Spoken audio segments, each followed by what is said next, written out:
नमस्कार दोस्तों, स्वागत है आपका आज के मुख्य समाचारों में। दोस्तों यहां पर आपको देखने को मिलेगी आज सुबह से लेकर शाम तक की तमाम बड़ी खबरें, मुख्य समाचार, ब्रेकिंग न्यूज अपडेट्स के रूप में। तो दोस्तों आप सभी लोगों से रिक्वेस्ट है इस वीडियो को ज्यादा से ज्यादा लाइक और शेयर करें। तो दोस्तों सीधे चलते हैं आज की पहली बड़ी खबर की ओर। सचिन पायलट ने की राहुल गांधी और प्रियंका गांधी से मुलाकात, घर वापसी की कोशिशें तेज। जी हां दोस्तों, राजस्थान में 14 अगस्त से शुरू होने जा रहे विधानसभा सत्र से पहले सचिन पायलट की घर वापसी की कोशिश तेज हो गई है। पार्टी से बगावत करने वाले सचिन पायलट ने सोमवार को कांग्रेस के पूर्व अध्यक्ष राहुल गांधी और प्रियंका गांधी वाड्रा से मुलाकात की। सचिन से मुलाकात करने के बाद राहुल और प्रियंका कांग्रेस अध्यक्ष सोनिया गांधी के घर पर भी पहुंचे।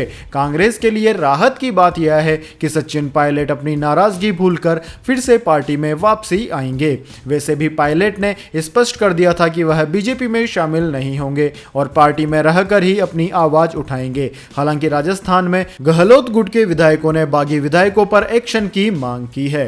इसके बाद दोस्तों अगली बड़ी खबर, पूर्व राष्ट्रपति प्रणब मुखर्जी भी हुए इस महामारी के पॉजिटिव, ट्वीट कर दी जानकारी। जी हां दोस्तों, भारत के पूर्व राष्ट्रपति प्रणब मुखर्जी इस महामारी के संक्रमित पाए गए हैं। इसकी जानकारी उन्होंने खुद ही ट्विटर पर दी। प्रणब मुखर्जी ने लिखा कि मैं अस्पताल में किसी दूसरी वजह से आया था, लेकिन टेस्टिंग के बाद पता चला कि मैं इस महामारी का पॉजिटिव हूं। मैं पिछले एक सप्ताह में मेरे संपर्क में आए लोगों से निवेदन करता हूं कि वे खुद की टेस्टिंग कराएं और खुद को आइसोलेट कर लें। दोस्तों आपकी जानकारी के लिए बता दें, इस समय देश में इस महामारी के संक्रमितों की संख्या 22 लाख को पार कर गई है। इसके बाद दोस्तों अगली बड़ी खबर, चीनी सामानों के बहिष्कार पर केट का सख्त कदम, देश भर में चीन भारत छोड़ो अभियान शुरू।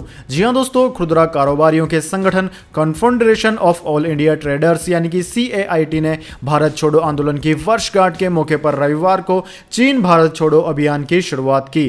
केट का ये अभियान चीन में बनी वस्तुओं का बहिष्कार करने पर केंद्रित है। केट के सदस्य कारोबारियों ने इस मौके पर देश भर में 600 स्थानों पर विरोध प्रदर्शन भी आयोजित किया। केट ने एक विज्ञप्ति में बताया कि भारत में चीन की बढ़ती उपस्थिति और चीन के सामानों के बढ़ते आयात पर तत्काल रोक लगाने की जरूरत है। केट ने कहा कि उसने 10 जून से देश भर में शुरू किए गए भारतीय सामान हमारा अभिमान मुहिम में एक नया आयाम जोड़ते हुए चीन भारत छोड़ो का आह्वान किया है।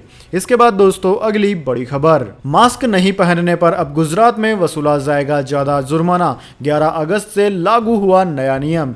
जी हां दोस्तों, गुजरात में इस महामारी के बढ़ते आंकड़ों को देखते हुए सोमवार को सरकार ने सार्वजनिक स्थानों पर मास्क नहीं पहनने पर जुर्माने की रकम को बढ़ा दिया है। राज्य सरकार की ओर से जारी किए गए आदेश के मुताबिक अब मास्क न पहनने पर 1000 रुपए का जुर्माना वसूला जाएगा। इससे पहले यह रकम 500 रुपए थी। दोस्तों मुख्यमंत्री विजय रूपाणी ने सोमवार को कहा कि गुजरात हाईकोर्ट के निर्देश पर राज्य में मास्क नहीं पहनने पर जुर्माना राशि को बढ़ाकर 1000 रुपए किया गया है।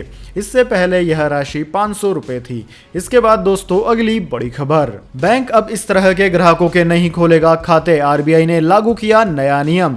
जी हां दोस्तों, रिजर्व बैंक ऑफ इंडिया यानी कि RBI ने कर्ज लेने वाली कंपनियों के लिए चालू खाता खुलवाने के नए नियमों और पाबंदियों की बृहस्पतिवार को घोषणा कर दी। नए नियमों के मुताबिक कंपनियों को उस बैंक में अपना करंट अकाउंट या फिर ओवरड्राफ्ट अकाउंट खुलवाना ही होगा जिससे वे कर्ज ले रहे हैं। इससे कर्जदाता बैंक को कंपनी के कैश फ्लो के बारे में पूरी जानकारी देते रहेंगे। साथ ही RBI ने बैंकों से भी कहा है कि वे करंट अकाउंट को कर्ज देने के लिए इस्तेमाल ना करें। इसके बजाय बैंक कर्ज लेने वाले व्यक्ति को वस्तु और सेवाएं मुहैया करवाने वाली कंपनियों को सीधे भुगतान करें। इससे कर्ज की रकम की हेराफेरी पर रोक लगेगी। इसके बाद दोस्तों अगली बड़ी खबर, अटल पेंशन योजना 30 सितंबर से पहले पूरा कर ले काम वरना लग सकती है पेनल्टी। जी हां दोस्तों, अटल पेंशन योजना के ग्राहकों को भारी जुर्माने से बचने के लिए 30 सितंबर से पहले अपने APY खाते को नियमित करना होगा। महामारी के दौरान कुछ राहत प्रदान करने के लिए सरकार ने जून 2020 तक अटल पेंशन योजना यानी कि APY योगदान के लिए ऑटो डेबिट सुविधा को निलंबित कर दिया था, जबकि ऑटो डेबिट सुविधा 1 जुलाई से फिर से शुरू की गई थी। ग्राहकों को 30 सितंबर तक का समय दिया गया है। पेनल्टी से बचने के लिए उनके APY खाते को रेगुलराइज करें। जो लोग बकाया योगदान का पेमेंट करने में सफल नहीं होते हैं और 30 सितंबर तक अपने खाते को नियमित नहीं करते हैं, उन्हें जुर्माना देना होगा। इसके बाद दोस्तों अगली बड़ी खबर, कृषि मंत्री ने कहा पशु किसान क्रेडिट कार्ड स्कीम में मिलेगी अधिकतम 3 लाख तक की मदद। जी हां दोस्तों, हरियाणा के कृषि मंत्री जेपी दलाल ने कहा है कि हरियाणा में लगभग 16 लाख परिवार ऐसे हैं जिनके पास दुधारू पशु हैं और इनकी टैगिंग की जा रही है। पशुधन के जरिए भी किसानों की आय दुगनी करने के प्रयास हो रहे हैं, इसलिए राज्य सरकार ने पशु किसान क्रेडिट कार्ड योजना शुरू की है, जिसके तहत पशुपालकों को पशुओं के रखरखाव के लिए कर्ज के रूप में अधिकतम 3 लाख रुपए की सहायता दी जा रही है। यह सहायता राशि भैंस, गाय, भेड़, बकरी, सुअर और मुर्गी इत्यादि के लिए मिलेगी।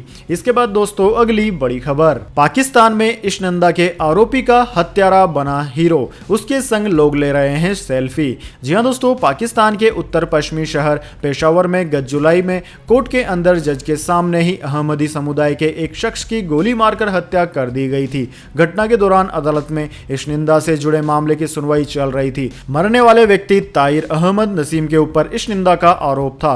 गोली चलाने वाले व्यक्ति का नाम खालिद खान है, जिसे आज पाकिस्तान में हीरो माना जा रहा है। खालिद खान पर हत्या का आरोप है, जिसकी सजा मौत है, लेकिन अदालत में जब उसके वकील उसका बचाव करने के लिए लाइन लगाकर अदालत में खड़े होते हैं तब मृतक नसीब का वकील डर कर छुप जाता है। अधिकारियों और प्रत्यक्षदर्शियों के अनुसार किशोर खालिद को 29 जुलाई अदालत में 3 सुरक्षा चौकियों को पार कर पहुंचा था, जहां उसने पिस्तौल निकाली और 57 साल के नसीम पर कई गोलियां चलाई और नसीम की मौके पर ही मौत हो गई। अब जहां पर भी यह कातिल जाता है वहां पर पाकिस्तानी लोग उसके साथ सेल्फी ले रहे हैं, उसे हीरो मानने लगे हैं। इसके बाद दोस्तों अगली बड़ी खबर, सोने के भाव में रिकॉर्ड तेजी, चांदी भी 76,000 रुपए के पार। जान लीजिए आज के गोल्ड सिल्वर प्राइस। जी हां दोस्तों, वैश्विक महामारी और आर्थिक अनिश्चितता के बीच सोने चांदी की कीमतों में रिकॉर्ड तेजी का दौर जारी है। सोमवार को एक बार फिर दोनों कीमती धातुओं में तेजी दर्ज की गई। सोमवार को डॉलर के मुकाबले रुपए में मजबूती रही, जिसके बाद सोना और चांदी के दाम में भी तेजी आई है।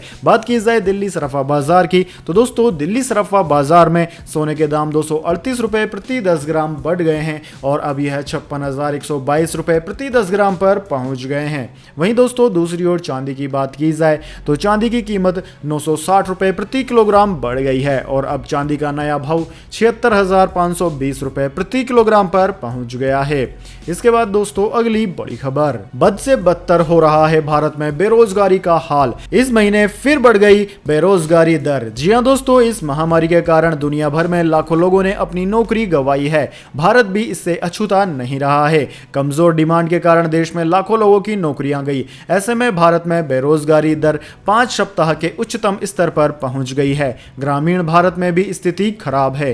धान की रोपाई का सीजन खत्म होने के कारण यहां बेरोजगारी दर 8 सप्ताह के उच्चतम स्तर पर पहुंच गया है। 9 अगस्त को खत्म हुए सप्ताह में भारत में ओवरऑल बेरोजगारी दर 8.67% तक पहुंच गई थी। वहीं ग्रामीण भारत में यह 8.37% रही है। इसके बाद दोस्तों रुक करते हैं अगली बड़ी खबर का। अमेज़न खोलेगा अपने ऑनलाइन स्टोर्स, अब प्रोडक्ट्स को टच और फील कर सकेंगे ग्राहक। जी हां दोस्तों, दिग्गज ई कॉमर्स कंपनी अमेज़न ने इजी स्टोर फॉर्मेट लॉन्च किया है। अमेज़न इजी बहुत सारी सेवाओं के लिए सिंगल टच पॉइंट की तरह काम करेगा। अमेज़न इजी फॉर्मेट में लोगों को प्रोडक्ट को टच एवं फील एक्सपीरियंस करने का मौका मिलेगा, जिसमें सामान की फिजिकल डिस्प्ले कराई जाएगी।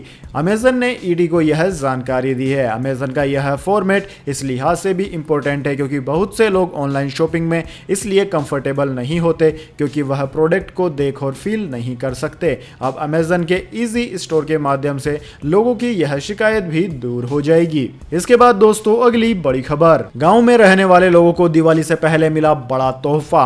अब 70 का एलईडी बल्ब मिलेगा मात्र 10 रुपए में। जी हां दोस्तों, गांव में रहने वाले लोगों को अब बिजली बल्ब खरीदने में दिक्कत नहीं होगी। भारत की energy efficient services limited EESL ग्रामीण इलाकों में 10 रुपए प्रति बल्ब की दर से करीब 60 करोड़ बल्ब मुहैया कराने की योजना बना रही है। दोस्तों EESL अभी दुनिया का सबसे बड़ा लाइटिंग प्रोग्राम चला रहा है। सरकार की उज्ज्वला स्कीम के तहत 2014 में 310 रुपए में बिकने वाला LED बल्ब अब मात्र 70 रुपए में आ चुका है, लेकिन अब गांव के लोग इसी बल्ब को मात्र 10 रुपए में खरीद सकेंगे और बाकी के 60 रुपए कार्बन क्रेडिट से आए रेवेन्यू के जरिए दिए जाएंगे। दोस्तों आपकी जानकारी के लिए बता दें, सरकार ग्राम उज्ज्वला स्कीम यूनाइटेड नेशंस के clean development mechanism mechanism CDM के तहत चला रहा है, जिसमें कार्बन क्रेडिट क्लेम करने का फायदा मिलता है। इसके बाद दोस्तों अगली बड़ी खबर, शाह फैजल ने छोड़ी राजनीति, बोले मुझे देशद्रोही नहीं कहा जा सकता। जी हां दोस्तों, IAS की सेवा छोड़कर राजनेता बने शाह फैजल ने राजनीति छोड़ने का निर्णय लिया है। शाह फैजल के प्रशासनिक सेवा में वापस शामिल होने की भी संभावनाएं हैं। इंडिया टुडे से खास बातचीत में शाह फैजल ने कहा कि मैं राजनीति छोड़ रहा हूं। उन्होंने कहा कि कश्मीर में एक नई वास्तविकता है और हमें इसके संदर्भ में आना चाहिए। IAS के रूप में मैं इस राष्ट्र के भविष्य में एक हितधारक रहा हूं। मैं कल्पना नहीं कर सकता कि कुछ लोग मुझे भारत विरोधी कह रहे हैं। दोस्तों, शाह फैजल ने कहा कि मुझे देशद्रोही के तौर पर नहीं देखा जा सकता। जिसने मुझे जीवन में सब कुछ दिया है, मैं आगे बढ़ाना चाहता हूं और नए सिरे से शुरुआत करना चाहता हूं। दोस्तों, आपको बता दें, पिछले साल 5 अगस्त को जब जम्मू कश्मीर से धारा 370 हटाने का फैसला हुआ था, तब बाकी नेताओं की तरह शाह फैजल को भी हिरासत में रखा गया था। कुछ वक्त पहले ही उन्हें छोड़ा गया है, जिसके बाद शाह फैजल ने पार्टी छोड़ने का फैसला किया है।